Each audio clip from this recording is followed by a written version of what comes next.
And we're live. So, welcome everyone to another webinar from Landing.Jobs. This one about new paradigms of remote and global tech work.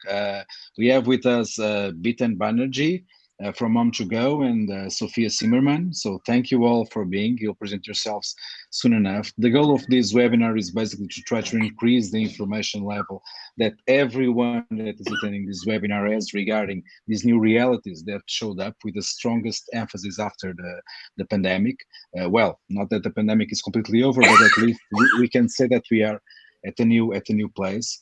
We'll want this webinar to be participated, so not only from the panelists but also from you, the audience. Please pose your questions below.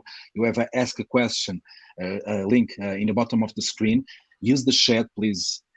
Place comments, place remarks, place whatever you want. We'll try to also leave some space for Q&A from the audience.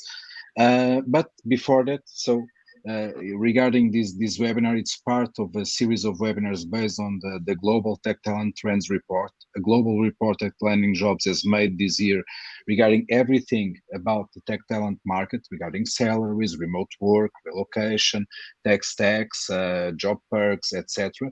We'll share the link for you to be able to download this report soon enough. But before that, let me just make a small presentation about Landing.Jobs for the ones that don't know it, and we'll move on. Also presenting the sponsor that we have, Gympass, which was kind enough to support this community effort to bring more information for both companies and tech talent to be able to make better decisions uh, about their own lives and interests, of course. So for those that do not know Landing.Jobs, so we are a global company working matching companies and tech talents from all over the world. We have a community of users of more than 22 no sorry 220,000 users. We have served more than 4,000 companies along our path, and we are all striving to help make right now what we are calling the globalization of tech work a reality.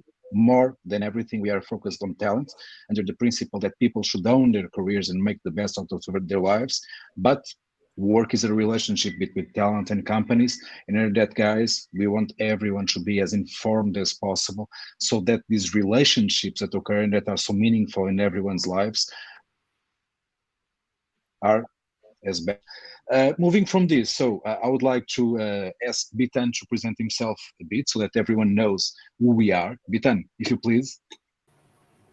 Sure. Thanks a lot, Pedro. As you all know, my name is Bitan Banerjee. I'm having around 9+ years of experience in the field of talent acquisition, especially into the tech talent acquisition part. And I've been working like cross-border with remote organization based out of Amsterdam, based out of Canada for the last around, already 5 to 6 years. And yeah, this is a bit about It's me in a interesting that nutshell. you have a job path that even before the pandemic, you were already working on the globalization of tech work, right? So that I think that Yes. you'll bring very interesting Yes. insights for our conversation. And obviously, Sophia Zimmerman, which is the representative right now, and obviously a very interesting panelist, but is representing Gympass, which I must repeat, thank you for supporting our effort to bring this to the community, for supporting and sponsoring this report. And Sophia, if you are kind enough to tell us a bit about yourself, but also Gympass, that would be amazing. Sure. Well, hello everyone. Thank you, Pedro, and very happy to be here and to be sponsoring this report. I'm a talent acquisition professional and currently working for Gympass, as you know. Let me start with my previous. I think in my previous experience, I spent approximately 7 years. At Uber at a different company where I was exposed to a rapidly expanding environment and helping the company develop and grow. And I started off in Latin America, right? So that's why I wanted to give you this context. Later, I relocated to Amsterdam to manage recruitment for EMEA, for the EMEA region. And of course, there, established and operated regional recruitment services, the entire range of recruitment, campus, early careers, volume, RPO, and so on. And now, right, I've decided to relocate again. So I'm currently leading talent acquisition for engineering and data product, data, everything within tech actually at Gympass, and I decided to relocate from Amsterdam to Lisbon to Portugal. So it's been been a few different moves since the beginning of my career, and it's been super exciting. Um, and maybe I can tell you a little bit about Gympass then, right? So look, Gympass. Oops, Please, sorry. Yes. Okay. So Gympass. please do. Gympass is a high growth technology company distributing the health and wellness industry, right? And not distributing, sorry, disrupting. So, we were founded in 2012 and currently headquartered in New York City. And we have approximately a little bit over than 1,600 employees in 11 countries around the world. And so, when you think of Gympass, right, like what is, when I say that we are disrupting wellness, what is that? And so Gympass is a corporate wellness platform reinventing well-being, making it engaging and accessible, right? um, so basically, the Gympass's unrivaled variety, convenience, and flexibility are really relied upon, by businesses all around the world to support the well-being of their employees. So we partner with top-tier wellness providers across North America, across Latin America, and across Europe. We're currently not based in Asia just yet. And Gympass does support every wellness journey, right, with over 50,000 fitness partners, I don't know, 1,300 on demand classes, 2,000 hours of meditation, and I could go on, right? So essentially, that's a little bit of what Gympass is, and how we're hoping to help the world as well.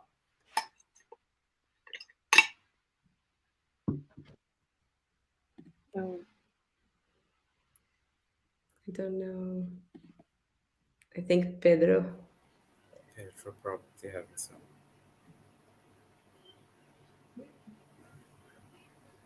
We might have lost Pedro, right?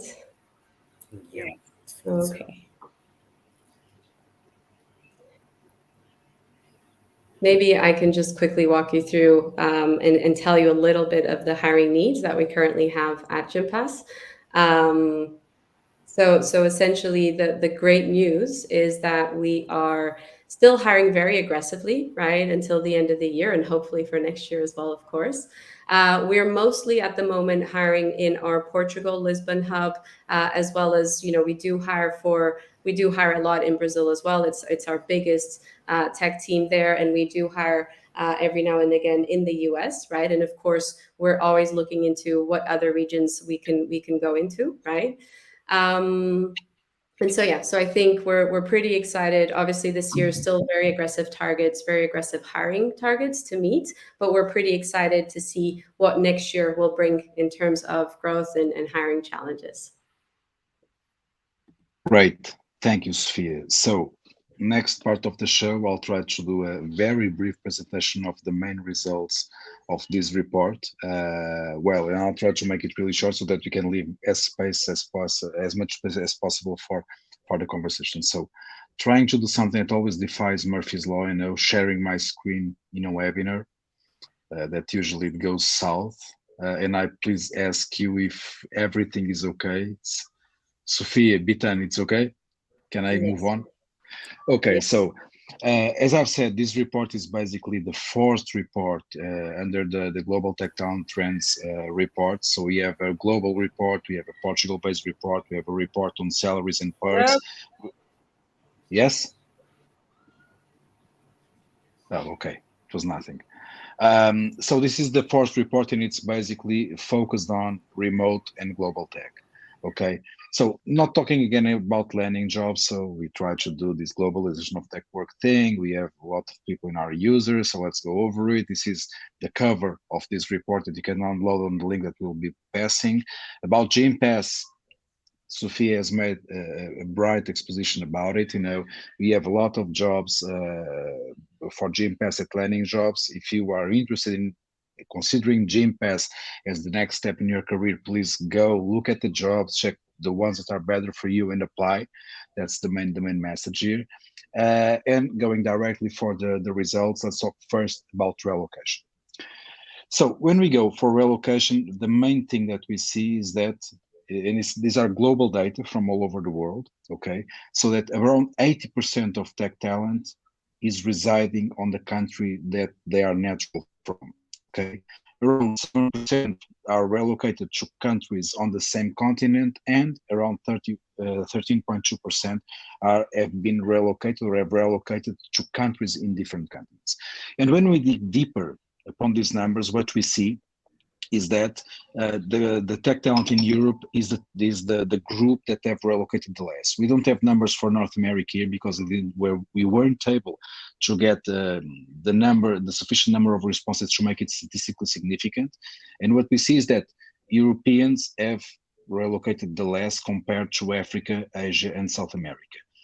In terms of Asia, they are basically the group, the segment, the tech talent from Africa that have relocated the most. Okay, but when we look at Europe, for example, when we mean about relocation for other countries in the same continent, Europe stands in this number. So this is a number regarding relocation, but besides the numbers of relocation, we have to look into salaries, and this is probably something very interesting.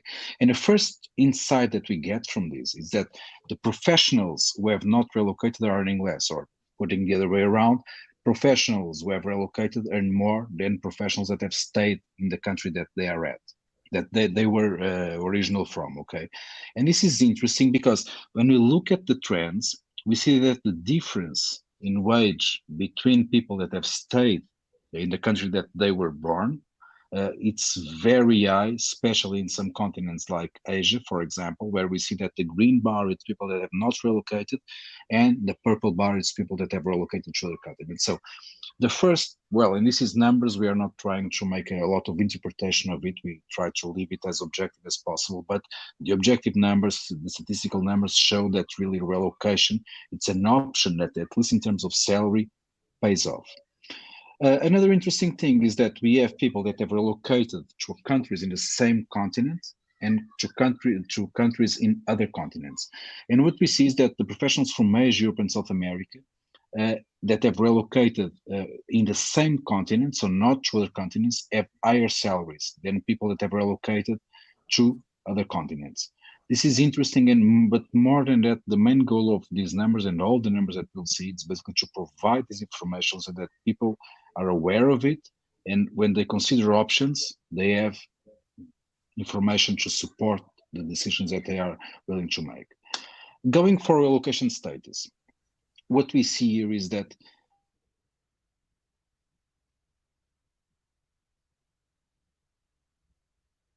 the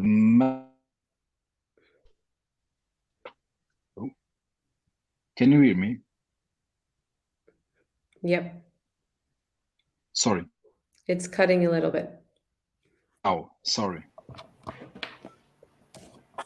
Bita and Sophia, can you help me? Can you hear me well now and see my screen?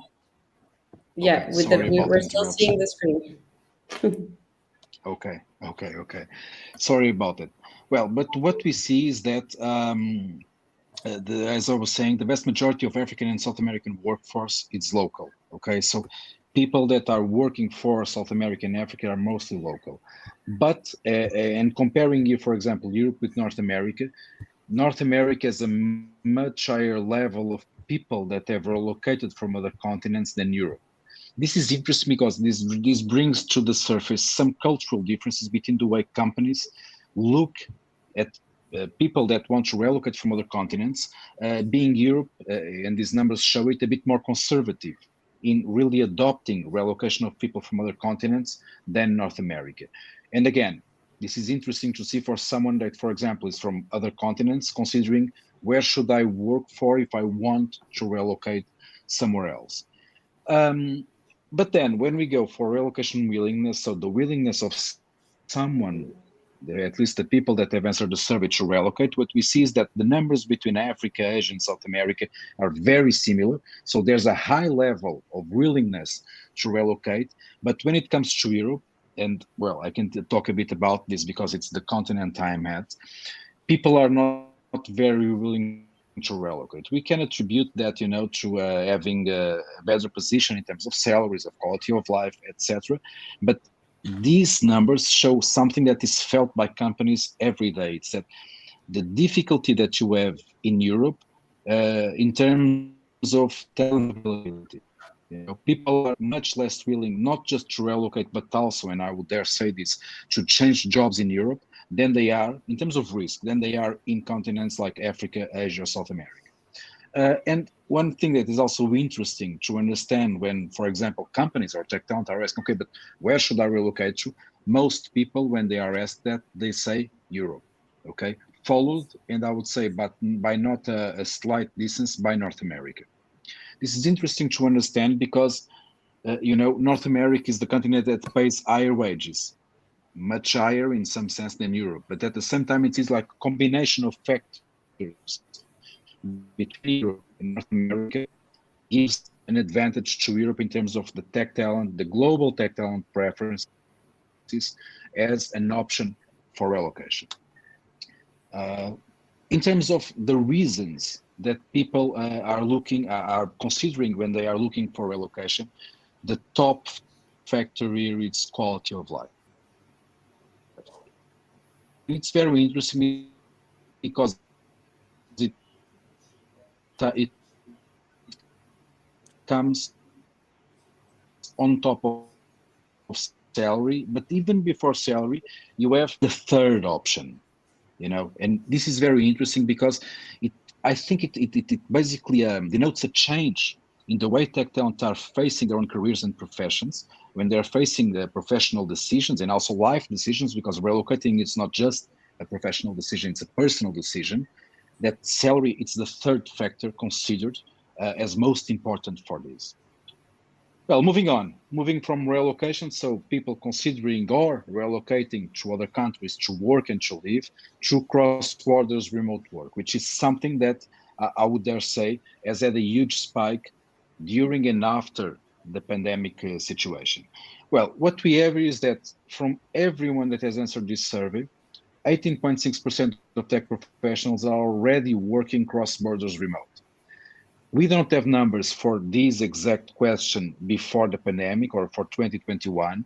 But for example, from the case that I know, this has grown a lot during the last 1 year, 2 years, because mostly, of course, of the pandemic, but also because of something that I can say is that the testimonials that I get, the direct testimonials from companies, is they are always saying that it's so hard to get tech talent locally that they are not only considering relocating persons from other countries, continents, but also that they are willing to change their way of working, considering people that are full remote.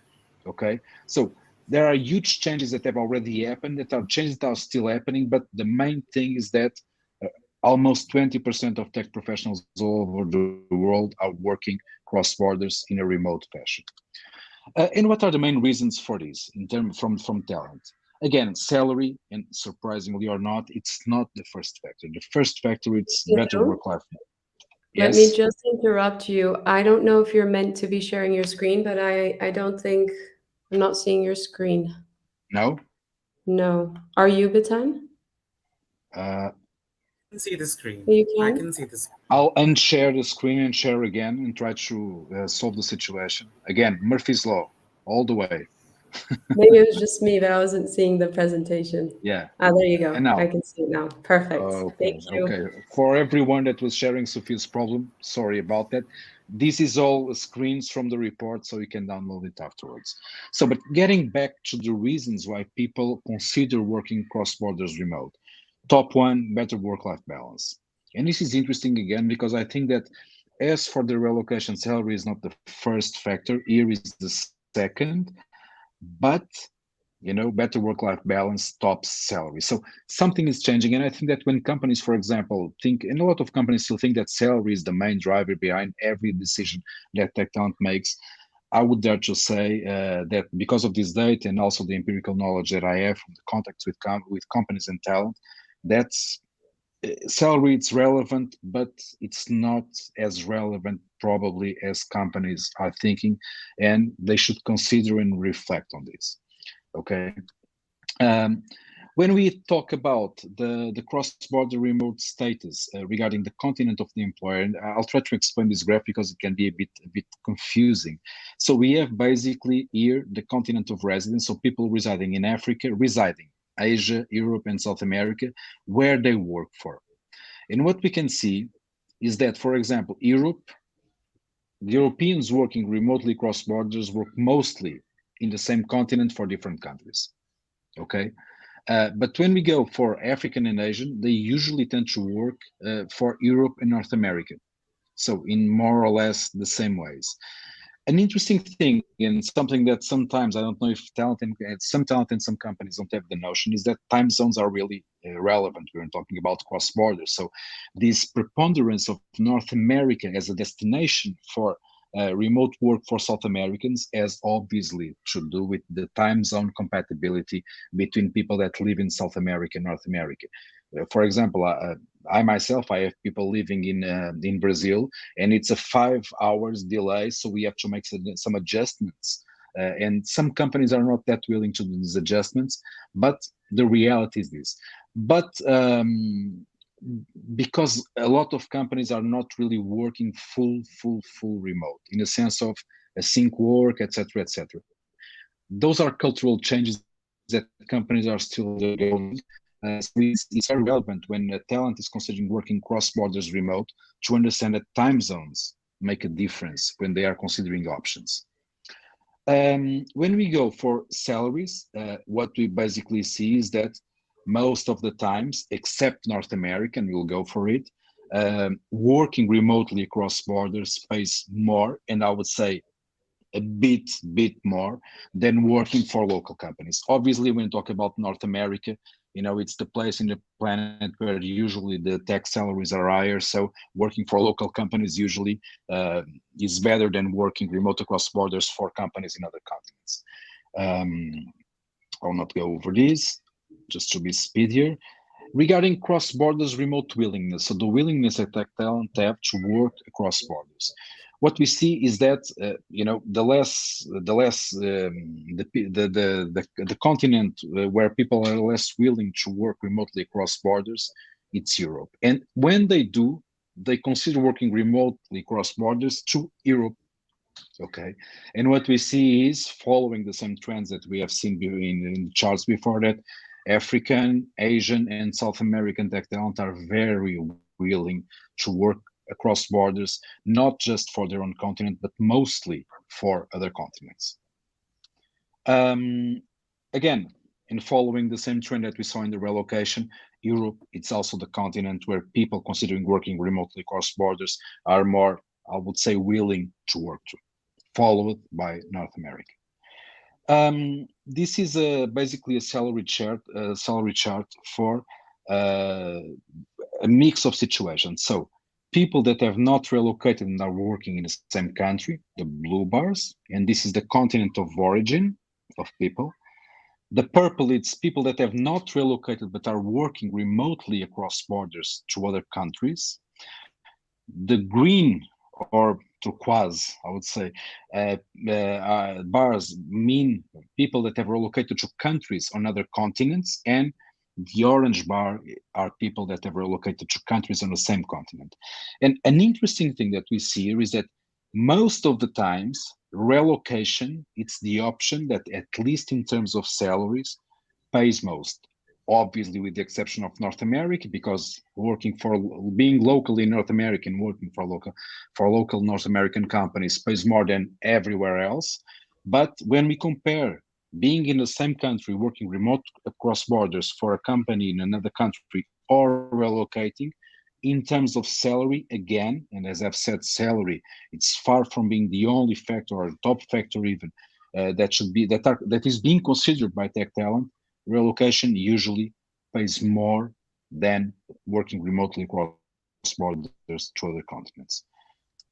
So, as a kind of a sum up, we have that remote work went from nice to have to mandatory, and I'm not just meaning here the remote work across borders, but also even in the same country.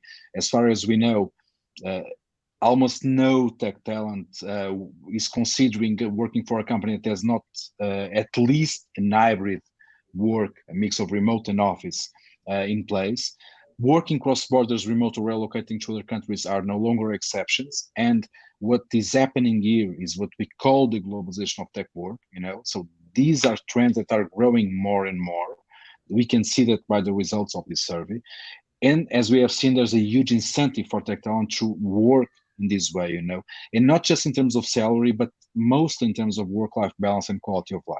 And as we have saw in this last chart, relocation in statistical terms pays better than cross-borders remote work. Of course, we also need to understand that sometimes people are not willing to work, to relocate because they want to stay in their homes, in their home countries. We'll talk a bit more about that in the next minutes. And tech talent from Africa, South America, and Asia are really keen on landing a job, mostly in Europe, being it relocation or cross borders work. And there's a huge scarcity of tech talent, and this is seen everywhere. That is getting bigger and bigger. So the forces that are behind this globalization of tech work, they have provoked a lot of changes, and they have used in some way the pandemic to improve, but they are still roaming on, and the changes are not over. And I'll finish my presentation here, and let's go for the discussion. So sorry if I took too long. Let's go. Bitan, Sophia. Cool. So I have a set of questions here that are basically indicative that I'll try to follow, and I'll try to leave some space for Q&A. And I will start, and Bitan, Sophia, let's do this lively conversation, engaging conversation. And I'll start with this question that I have already sent you. Do you think that the COVID-19 pandemic definitely opened the doors to this globalization of tech work that I was talking about? What are your opinions on this? Sophia, ladies first, please. All right. Thank you, Pedro. Absolutely. Right. I think there's even a really good report from McKinsey. I think it was published back in 2020, which talks about how COVID has transformed businesses forever. And in my opinion, COVID has actually accelerated the adoption of digital technologies by several years. And many of these changes are probably here for the long run, as we're seeing. And technology has made working remote more effective. COVID has opened the door for many future innovations, right? And I think it's really been showing us the future of globalization, in my opinion. So Okay, and Bitan, you already worked as we were mentioning in the beginning, especially in Vanek, I think, under this paradigm, people want to relocate and work across borders and from different continents and even with the very different time zones. But what was your impression when COVID came and when COVID left a bit in terms of what you are already doing? Well, here let me just it's a funny thing. I always kind of talk it pre-COVID era and post-COVID era if I talk about. So in the pre-COVID era, relocation was definitely happening, and the remote work was also there, but not as rampant that it is right now. So I knew people who are working remotely for companies like working from India for companies based in France, Germany, then Canada, US, and everything. But since COVID happened, I believe all the organizations across the globe kind of understood that it is actually possible to work cross borders. There is literally no issues to do that. I mean, as Pedro mentioned about the time zone difference, I mean, while I used to work in Van Hack, I remember I was the first person to start work in the company, and my CEO was the last person to go to sleep. So it's like it was a company that never slept in Yeah. a way. So somebody was always there working throughout the day. So that kind of was very fascinating for me. And I believe COVID kind of opened or made this entire thing more feasible or across the globe. Yeah, but one of the things that I am always a bit surprised, is I always hear companies saying, "Oh, there's no tech talent. It's so hard to get tech talent. It's one of the top problems that the company has." But in some way, we really have a pre-COVID and a post-COVID in the sense that it seems that companies were saying that more and more and more, but they were not really acting upon it and tapping into other continents or other geographies, talent pools was already being spoken for a lot of time. So there is really something that has changed there. And but I still feel in some ways that there are companies that continue to do the same. You know, oh, we have no tech talent, but at the same time, when we try to talk with them, and we should consider going and look for people in, I don't know, Africa or South America or Asia or Middle East or Eastern Europe, they say, we consider it, but, and this but, it's what sometimes kills things, you know. So I would say you are professionals in tech recruitment. Do you think that the tech talent scarcity, it's really a reality, or is it just companies, you know, screaming that, I don't know, something that just doesn't make sense? I think this is a bit provocatory, this question, I know, but I think that you know well enough the market, and I will understand if you don't want to answer it. But I sometimes feel that there's this imbalance between what companies say are one of their biggest problems and up to which point are they really willing to go to solve this problem, you know? And how does this relate with this globalization of tech work? What do you think about this? Bitan, you can go first now, or Sophia, sorry. The time, go for it. I could Sophia do can it. go first. All right. I mean, yes, I think it would be better if you go first. Let me just think about this. I I certainly I think okay, so I certainly see I do think there is more demand at the moment out there than supply.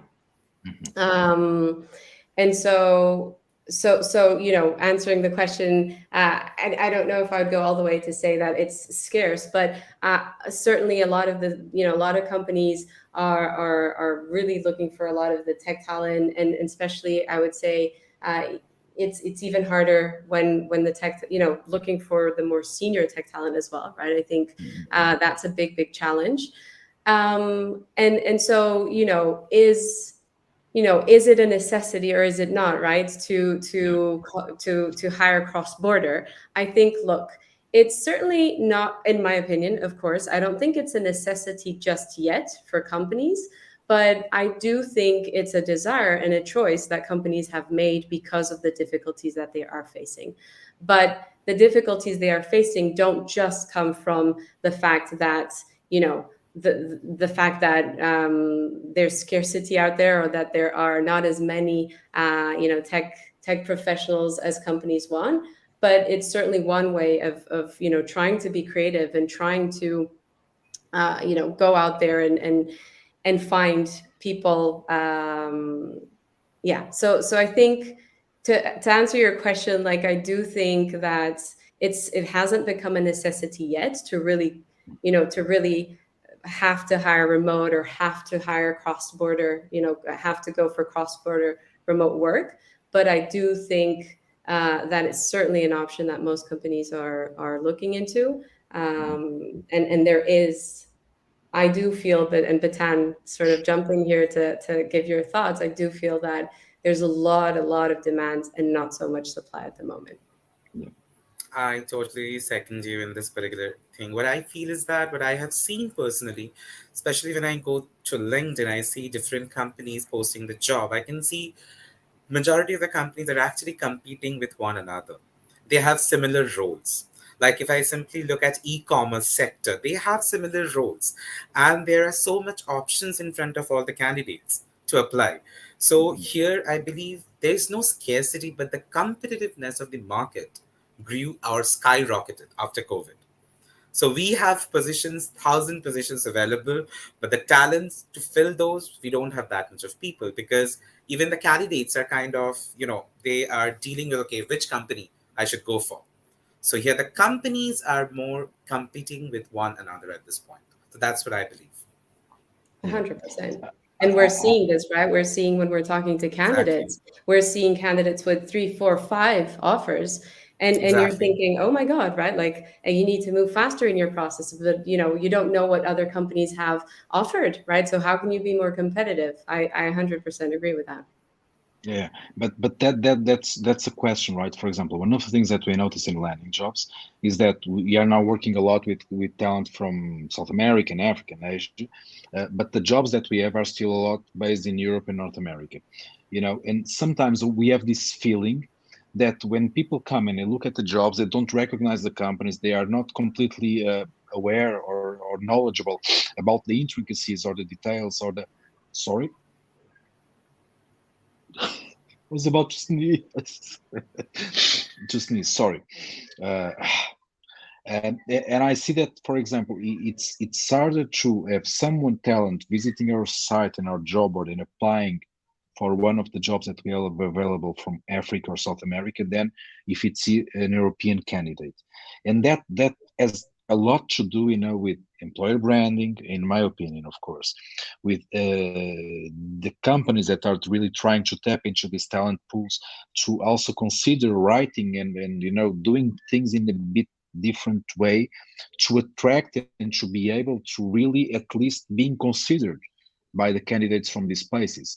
It's kind of a struggle that I feel that, for example, in Europe, and I know mostly Portugal, not so much the other countries, at least not so much, not so well, that it seems that things are, because culture exists, right, and the differences exist, and it seems like there is a lot of, I would say, unknown that companies have inside themselves, and that makes it, one, less prone to really try to do it effectively, and second, even when they decide that they go for it, they don't really know how to do it, how to attract, how to be considered by this huge tech talent pool that is available and willing, as we saw by the numbers of the report, to do this.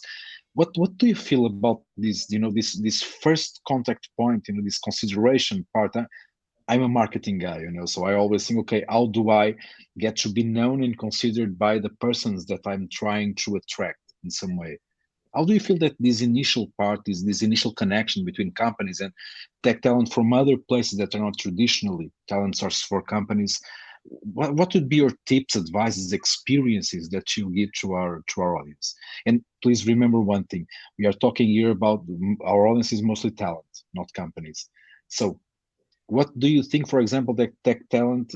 Let's reverse things. Sorry about being a bit confused, because yesterday I have a meeting for companies and now it's for talent. So sometimes it gets a bit hard to find to get to the tune.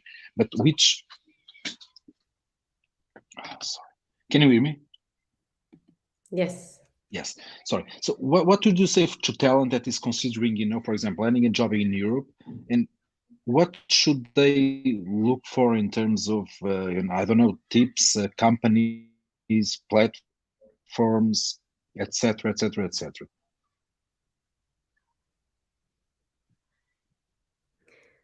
I Bitan, can you go first this time?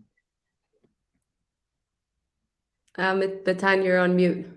Bitan, you're mute.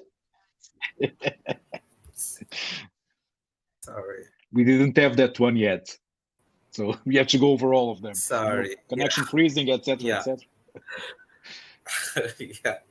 So that's a pretty interesting question because I believe the most important thing that all the candidates need to know about if they're relocating, it's a completely new world for them. I mean, relocating is definitely fun, but there are loads of back end stuff that you need to consider.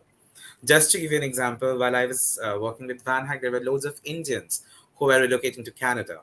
India being a tropical country, people who actually relocated there, who moved to Calgary, they found it like, okay, the town is so cold out here. So, you have to be prepare yourself mentally, to be very honest, because relocation is very smooth these days, but you need to make sure the operations and the back end part should be smooth as well. And as you initially mentioned about, I believe, the employer branding part for all the connection between the candidates and the companies, it's important also for the candidates to know like every single stuff about the organization. Because, once you go there, there is no coming back or there is no turning back. So you need to do research. That is of the utmost importance, I think so. Okay, Sophia, what do you think about this? You know, A tips for hundred tech talent. A hundred Considering. percent. I couldn't agree more with Batan in the sense where, look, do your research, right? Talk to people who've done similar moves, understand the pros and the cons of moving. Don't make assumptions. And then in terms of the things that you'd face, right, when moving, some of you, if if anyone in this call, right, has made a move, you'll know that work sponsorship is a really big one, right? Like, can you get the sponsorship to move? And if not, how are you going to get your way around trying to immigrate to a different country? You're going to face language barriers, right? Especially in Europe. A quick reminder that Europe is a huge, a continent with I don't know, 44, 45 countries. So Yeah. language barriers is certainly going to be an issue depending on, of course, what country you decide to go for. I moved to the Netherlands, right? And even though, yes, everyone speaks English in the Netherlands, believe it or not, I used to have to go, use my Google Translate, use my phone every time I went to the supermarket because I couldn't really understand the ingredients in the food products I was trying to buy. So it's a real struggle, but obviously one that you can get your way around it. You're going to be exposed to cultural barriers and differences, right? And that is, I think, the beauty of moving as well. But it's something you need to be aware of, and it's something you need to be mindful of because a lot of things are going to be done very differently to how you're used to. And look, Vitan, I couldn't agree more with the weather, right? Like you have to be aware of weather changes. And look, it's for me, it was a big one, right? Moving from Brazil to the Netherlands was quite a big shock. But look, jokes aside, these are certainly some of the challenges that I think you will face, and that's why you really do need to do your research. You really need to, go as understand why you want to make the move as well. Don't just go for it because solely for a job opportunity. Really think through if this is something that makes sense to your personal moments, to your aspirations, and so on and so forth, right? So I think you definitely need to combine the professional and the personal when you're thinking of making a move. And that's interesting because we were talking mostly about relocation, and the possible difficulties in adapting to a new country, to a new culture. But that also happens when you are working remotely across borders, because, and I would dare to say that probably in a relocation setup, it might be easier to work the cultural differences, and all the small idiosyncrasies that exist, because you'll be more prone to facing the persons that you'll be working with than in remote work. Because onboarding in remote work, for example, can be a very tricky thing because a lot of things can get hidden, beneath Zoom and Google Meets and stuff like that. I have that challenge in my team. We are distributed all over the world, from Romania to Nigeria to Brazil, and some things I'm starting to get the notion of them when I go a bit deeper, with the persons, and understand that cultural differences really are something that is very difficult to be handled. But this difference between relocation and remote work, it's something that sometimes tech talent asks a lot, and one of the things that at least that we know is that most companies nowadays, they are going more for an hybrid approach. That what have I told you about my kids? They are there. Fechem a porta, Manuel. No, The benefits of sorry, remote it's my working. kid's birthday, so full of kids in the house. But what I was saying is that, so when tech talent is deciding, when they want to make a career change, and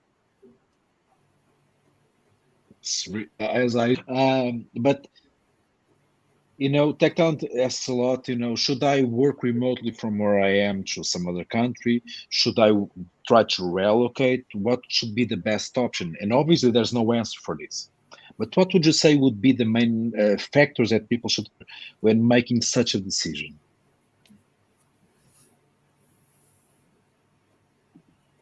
Sophia, can you go first? I'm trying first person block. Um, so just so I understand, just wanted to understand if I got the question correctly. So if how should you sort of put on paper whether you would rather relocate or work cross border? I again, sorry, this. is being a difficult afternoon. Sophia, I don't know if you heard my question regarding, what should be the main factors for people deciding between relocation and remote work across borders. Maybe you were already on it. No, no. Yes, I was just confirming precisely if that was the question, right? So sort of how you should try to balance out the decision, right, of whether Yeah. you're thinking of remote, you're thinking of relocation or working cross border. Um, this is a tricky one because this is going to depend a lot on everyone, personally. So it's something that again you need to think through, right? What makes more sense? Do you want to relocate? Do you want to completely start, go move to a different country where you're going to start your life from scratch practically, right? And really, you know, expand your horizons in that sense and work with different cultures and learn different languages and so on? Or do you, and I think, Pedro, you mentioned this earlier, do you want to stay in your location, in your home, right? And but have the opportunity as well to work cross border, to interact with obviously other folks as well. So it, in terms of, I can give you some pros and some cons of what I see, for example, for cross border, for deciding on cross border versus uh, relocating. But I think cross border means you are, and so does relocation, right? So again, it means that you're going to be part of a multicultural workforce or environment, right? And that's amazing. I think that's a really positive thing. That you can consider, right? You can also consider, of course, that working remotely cross border, right, can bring it allows you to sort of spend less time to commute, right? It allows you to sort of really build and customize your office to make you feel more comfortable, right? And be more productive. And it allows you to sort of work on the on your agenda the way you'd like. But all of these things and some of these things, they are also true if you relocate but you work remotely, right? So if you're going to relocate but not work remotely, then certainly these are some of the things that you should consider in terms of remote, cross-border remote working or just remote working in general. But if you have the opportunity to relocate and also work remotely, you'll have a little bit of this. And then on the other side, right? Like let's consider some of the things that can be challenging. And Pedro, you mentioned this one. I'm 100% in agreement, which is communication. Communication remotely can be a challenge. It depends a lot on the channels that you use. Messages can come across out of context. They can be, they can be misinterpreted. So certainly, I think this is a challenge, and working remotely doesn't allow you to maybe create as strong relationships as you could if you were in person. And it also, I think, remote working can have an impact, and I'm not saying it will, but it can have an impact in making sure that the company keeps its company culture, right? And so you, as a professional, as an employee, you're going to have to do and try really hard to make sure that you're keeping yourself engaged, as well as obviously the company, right? They'll have a number of initiatives to make sure that the morale is high and that the engagement is high. But it's something that sometimes individually it's harder, right, when you're at home or when you're working remotely, whether you've relocated or not, right, but working remotely. And so yeah, and Batan, you mentioned accommodation for different time zones. I think that's the biggest challenge, and you need to be prepared that sometimes you might be booked a call out of your working hours, right? And when do you decide to attend or not attend, right? And really having that conversation with your company and with your managers is going to be important. um, and so yeah, and just maybe one more point, and I promise I'll shut up because I know I've been talking a lot. But and at the same time that working from home brings a lot of positive things, it can also, there are significant reports on how remote working, how remote workers are facing negative health impacts, right? And so I think that this is certainly something that companies need to address and support their employees, and employees need to understand that this is happening, right? And this is where, for example, a benefit like Gym Pass can really take an important role here, right? Allowing employees to Yeah. take care of their mental and physical well-being. So that's certainly something that I would also highlight as you're thinking of remote working. And it's very important. But from what you just said, one thing stays most in my mind, which is the ability of companies to really handle a multicultural team. And I think that that's another huge topic to be addressed. But Bitan, regarding this issue about relocation or remote work across borders, again, you have probably of all of us the most experience in this setup. What's your take on this after all these years working in this under this paradigm? Well, remote work is fun, to be very honest, if I talk about. But again, at the end of the day, it's not that fun, like working together with a team. Because, the main problem that happens would be whenever you're working remotely, there can be any external factor, like simple, there is a calamity where you are staying, you cannot just log in. You cannot literally do anything for that day. Then I believe at the end of the day, it all depends on the person. Because if I am an extrovert versus I'm an introvert, if I'm an introvert, I will prefer remote work. To be very honest, I don't need to commute. I don't need to speak with people. I just do my work. That's it. But if an extrovert, it will be really great to have a team, to work with the team. And sometimes what happens is that if you're working remotely and say there is a team event happening in another country, you will feel left out over there. It will be always in your mind, okay, my team is enjoying so much and I can't do that. And that will create kind of a negative mental health or mental well-being on you. So there are pros and cons, and I believe the best way to deal with, ask ourselves what we need to do. I mean, at the end of the day, it's our intuition, it's our gut feeling. If I'm comfortable working remotely, let me work like that. If I'm comfortable with relocation, I know the consequences, that what will happen after relocate, what the challenges I will face, do that. So just we need to ask ourselves what we want, making sure our mental well-being as well as physical well-being is, unaltered completely. Okay, uh, thank you, Bitan. Now a question, and I'll try to put myself as much as possible in the role of a tech talent that is in this audience. Where should I consider working to? What are the best countries? And when I say best, please mind all the factors. And I know that this is an hard question because every country is different. But what would you say? And let's make it informal, like if it was a conversation in a coffee between friends. Oh, that one is good, that one is not so good. So which which ones would be the countries that you would suggest to the audience out there? And no one besides the audience is hearing us, so it's really a friends conversation. What would you say are at least good continents, regions, countries, whatever, for relocation and or for working remotely across borders? I know this is kind of a trick question, but let's try to make it as individual and personal as possible. All right, I can start if you What do you want, think? Batan. I mean, look, I'm not trying to be biased here. No, Um, no. but We are always biased, yeah, either way or another, right? uh, look, it will really depend, right? But let's talk through some things that, having moved, for example, from South America, even though I am European, I was living in South America for the past, well, not recently, but 3 years ago, I was in South America and I stayed there for 10 years, right? And so I could maybe talk a little bit of some of the pros that I've seen in Europe, right? And I could also talk about some of the pros in North America and South America and so on. But I think for Europe, right, where I'm currently at, and I can give a bit more insights.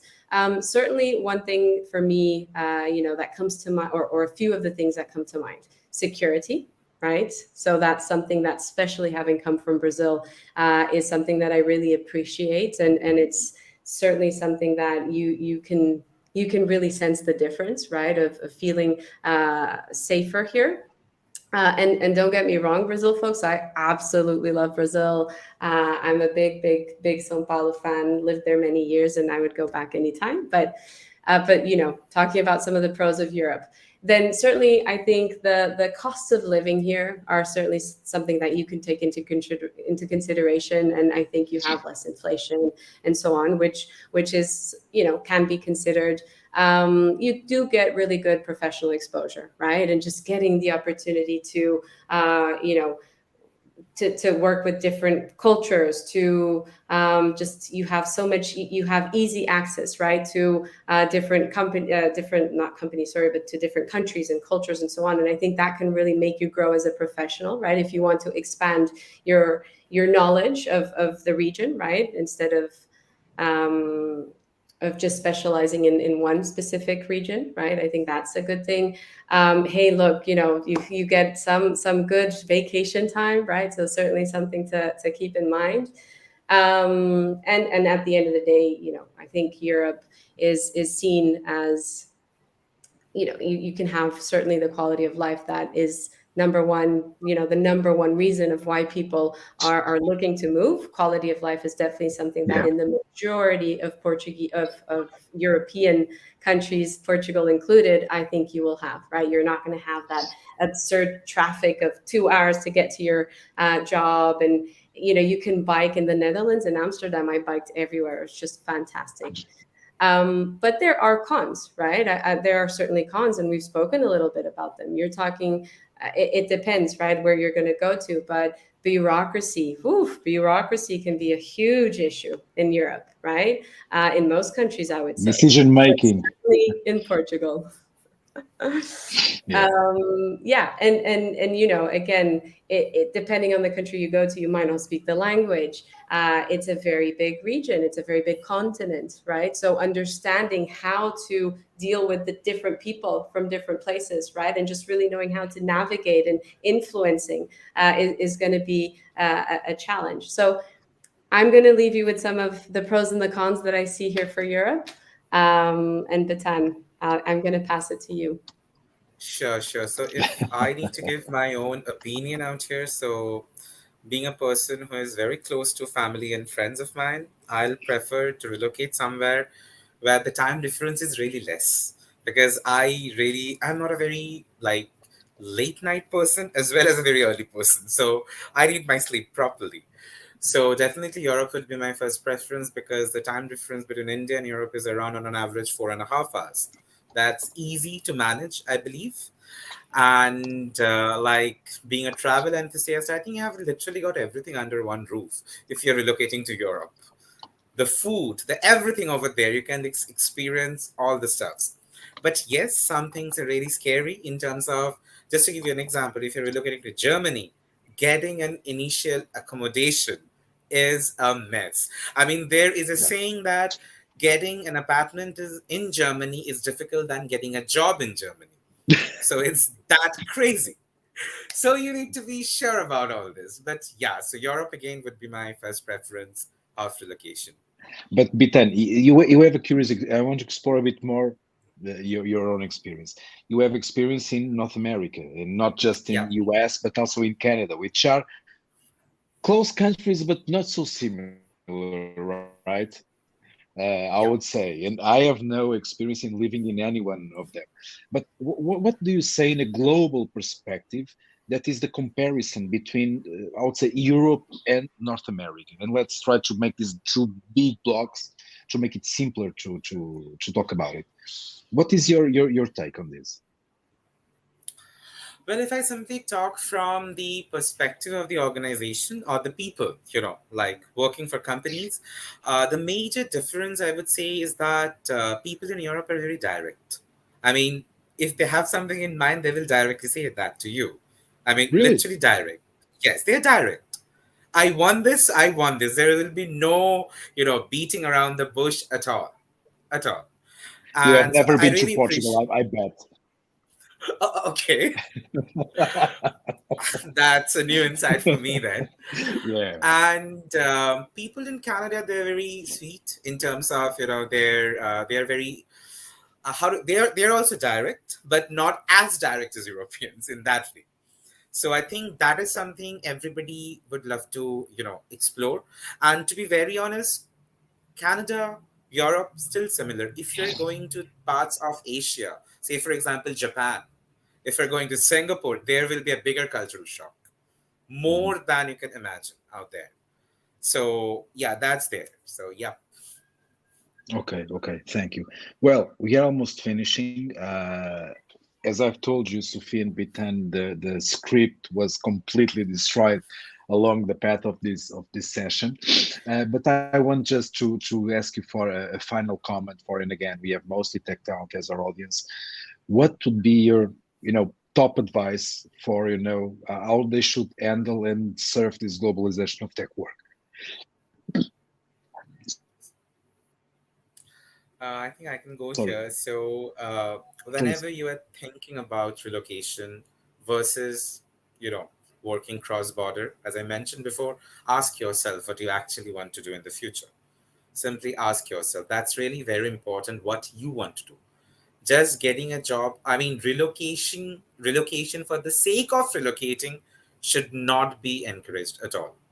It's very important to know the pros and cons. Do your research. If you feel you're more comfortable working from your home, do that. If you feel you're more comfortable relocating, do that. So at the end of the day, it's your own intuition, it's your own gut feeling. So always follow that. And never go with the flow of your peers, Yeah, because people have different experiences, right? So never always believe something that somebody's bad mouthing about a country or something like that. So your own individual research is very important out here. So yeah. thank you, Bitan. Sophia, last famous words.